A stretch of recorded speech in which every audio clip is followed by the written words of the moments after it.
Halo teman-teman semuanya, kami dari mahasiswa Universitas Sriwijaya, Fakultas Kesehatan Masyarakat, Prodi S1 Gizi semester 1 angkatan 2020. Kami dari kelompok 5 akan menjelaskan materi mengenai termokimia. Dalam presentasi kali ini, saya tidak sendiri, adapun teman-teman saya yaitu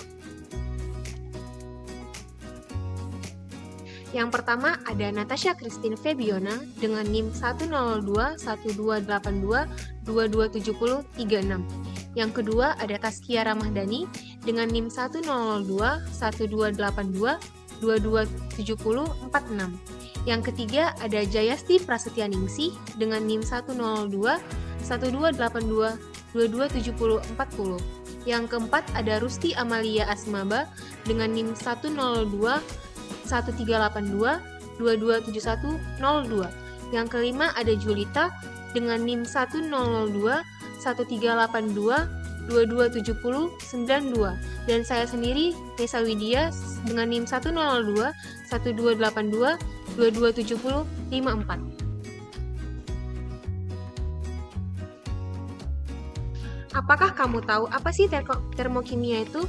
Termokimia adalah cabang ilmu kimia yang memperhatikan aspek suhu dan reaksi. Termokimia juga mempelajari tentang energi yang meliputi percobaan fisika. Termokimia itu merupakan cabang dari termodinamika yang dimana digunakan untuk memperkirakan perubahan energi yang terjadi dalam reaksi kimia, perubahan fase, dan pembentukan larutan. Sebagian besar ciri-ciri dalam termokimia berkembang dari penerapan hukum satu termodinamika serta hukum kekekalan energi. Yang kedua, apa saja sih sistem termokimia itu? Sebelum itu, kita masuk ke pengertiannya dahulu. Sistem termokimia merupakan segala sesuatu yang menjadi pusat perhatian. Sistem itu merupakan bagian yang sedang diamati dalam perubahan energinya. Misalnya, dalam pengamatan proses pelarutan garam dapur dalam air. Maka garam dapur dan air merupakan sistem. Sistem itu terdiri dari 3 jenis loh. Yang pertama ada sistem terbuka. Sistem terbuka itu merupakan sistem yang dapat mengalami pertukaran energi dan materi dengan lingkungannya. Yang kedua ada sistem tertutup, yaitu sistem yang dapat mengalami pertukaran energi dengan lingkungan, tidak dengan pertukaran materi. Dan yang terakhir adalah sistem isolasi, yaitu sistem yang tidak dapat mengalami pertukaran energi dan materi dengan lingkungan. Untuk pengertian lingkungan sendiri adalah lingkungan merupakan bagian dari luar sistem yang membantu kerja sistem tersebut. Contohnya alat-alat, wadah, tabung reaksi, dan udara. Selanjutnya, energi dan kalor. Energi merupakan kemampuan untuk melakukan kerja. Semua benda tentunya memiliki energi. Energi yang dimiliki oleh benda terbagi menjadi energi kinetik dan energi potensial. Energi kinetik merupakan energi gerak. Energi kinetik ini tentunya dimiliki oleh benda-benda yang bergerak. Para kimiawan mempelajari partikel yang bergerak khususnya pada gas karena energi kinetik dari partikel ini membantu untuk menentukan apakah suatu reaksi dapat terjadi, selain faktor ada tidaknya tumbukan antar partikel dan perpindahan energi. Contoh nyata dari energi kinetik ini biasanya terdapat pada angin, air terjun, dan kipas angin yang berputar. Sedangkan energi potensial merupakan energi yang dimiliki benda karena kedudukan benda tersebut. Energi potensial juga merupakan energi yang tersimpan. Setiap benda tentunya memiliki energi potensial yang tersimpan pada posisinya. Para kimiawan zaman dulu lebih tertarik dengan energi potensial yang tersimpan dalam ikatan kimia, yaitu gaya yang menyatukan atom-atom di dalam senyawa. Energi potensial tersebut akan dibebaskan menjadi bentuk energi lainnya saat reaksi kimia. Energi potensial yang ada pada ikatan kimia berhubungan dengan jenis ikatan dan jumlah ikatan yang memiliki kemampuan untuk putus dan membentuk ikatan. Contoh energi potensial yang bisa kita lihat di kehidupan kita sehari-hari itu terdapat pada pegas. Yang kedua, kalor. Kalor merupakan energi yang berpindah dari satu benda lain karena perbedaan suhu. Satuan dari kalor sama dengan energi, yaitu joule. Namun, ada kalanya satuan yang digunakan oleh kalor adalah kalori atau kal atau kilokalori atau bisa disingkat dengan kakal. Kalor reaksi merupakan kalor yang menyertai suatu reaksi kimia. Aliran kalori ini terjadi dalam reaksi kimia dapat dijelaskan melalui konsep sistem lingkungan yang sebelumnya telah dijelaskan oleh teman saya yaitu Nesa Widya. Semua reaksi kimia dapat menyerap maupun melepaskan energi dalam bentuk panas atau kalor.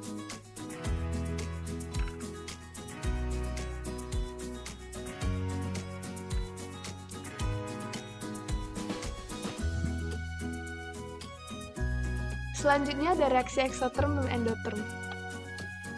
Reaksi eksoterm merupakan reaksi yang sistemnya membebaskan atau melepaskan energi, sehingga lingkungan menjadi naik temperaturnya.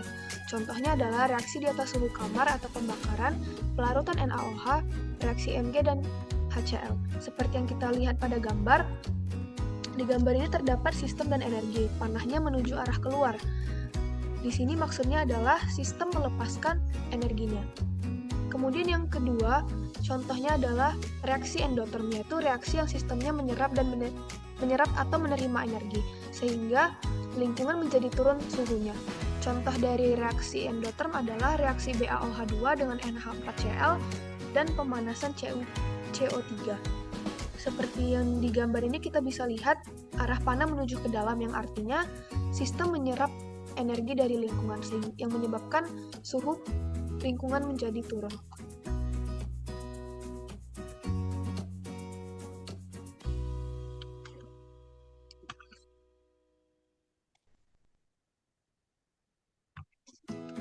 Dalam kedua reaksi, terjadi perubahan tingkat energi yang disebut perubahan entalpi reaksi.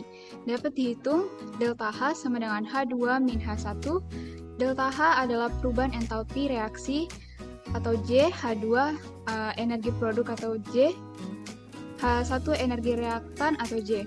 Nah, perbedaan reaksi eksoterm dan endoterm yaitu energi yang kalau misalnya eksoterm itu dibebaskan atau dilepas sistem, sedangkan reaksi endoterm diserap atau diterima sistem. Kalau suhu lingkungan naik atau panas, T akhir lebih dari T awal. Kalau sedangkan reaksi endoterm turun atau dingin, T akhir kurang dari T awal. Terus ada delta H reaksi, sedangkan reaksi eksoterm itu entalpi sistemnya berkurang, sedangkan reaksi endotermnya itu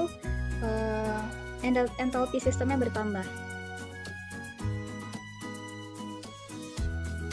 Diagram tingkat energi. Diagram tingkat energi reaksi eksoterm. Pada diagram tingkat energi reaksi eksoterm, entalpi produk lebih rendah daripada entalpi reaktan karena sistem melepaskan kalor ke lingkungan. Contohnya, HCl ditambah NaOH sama dengan NaCl ditambah H2O, H sama dengan min 58 Kj. Lalu diagram tingkat energi reaksi endoterm, di mana pada diagram tingkat energi reaksi endoterm, entalpi produk lebih tinggi daripada entalpi reaktan karena sistem menyerap kalor dari lingkungan. Contohnya CO3 sama dengan CaO ditambah CO2, H sama dengan plus 178 Kj. Entalpi standar. Entalpi standar merupakan perubahan entalpi yang terjadi pada suhu 20 derajat Celcius atau 298 K, tekanan 1 atm pada 1 mol suatu zat, dilambangkan dengan delta H. Entalpi standar secara umum terdiri dari entalpi pembentukan standar atau formasi, entalpi penguraian standar atau disosiasi, dan entalpi pembakaran standar atau combustion.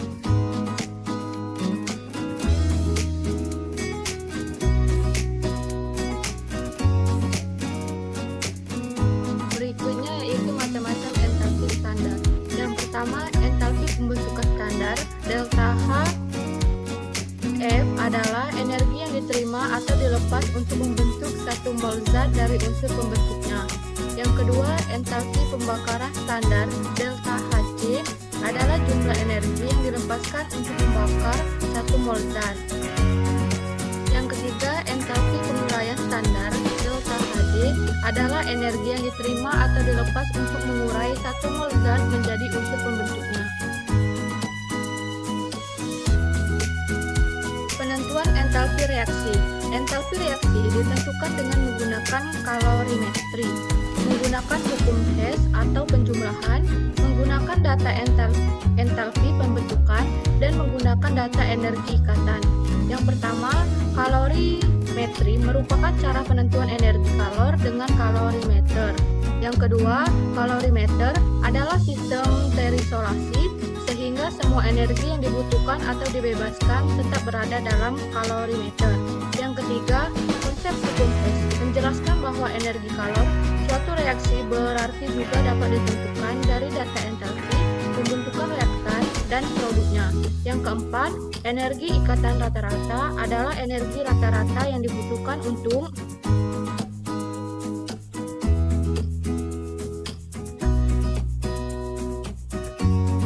Penerapan termokimia dalam kehidupan sehari-hari. Gas LPG. Penggunaan gas LPG yang menjadi bagian daripada arti gas alam menjadi hal yang intensitasnya sering digunakan. Gas LPG yang digunakan pada kompor gas utamanya menggunakan reaksi antara buatan dengan udara. Dalam aplikasinya, udara sepenuhnya bergantung pada oksigen, namun reaksi termokimia pada gas LPG dapat melibatkan bentuk yang tidak sempurna, misalnya membutuhkan 200% udara. Selain itu, pembakaran pada kompor juga melibatkan beberapa fraksi, sebab LPG tidak murni pada hanya bahan bakar buatan.